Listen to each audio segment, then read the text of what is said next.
मैं आया जी कल दा मरी क्योंकि उत्थे गर्मी बड़ी ही, मेरी तबीयत ठीक नहीं सी कुछ दिनों तो।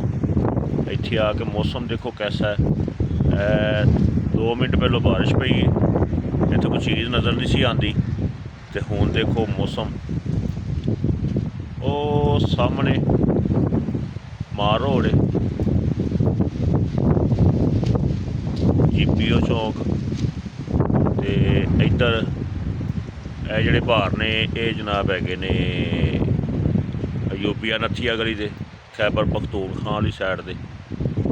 ਤੇ बड़ा मज़ा आ रहा, ठंडी हवा, बहुत ज़्यादा सुकून है। इत्थे आके सर्दी लगन लग पई है। राती कंबल लैके सुता हा मैं, ऐसा मौसम प्यारा देखो। बाकी नाल मैं तुहानूं वीडियो अटैच करना वा। हो कमाल की सर्दी है। इत्थे इंजॉय करना है ना तो इत्थे आओ। पैसे तो लगते ने पर मज़ा आता है।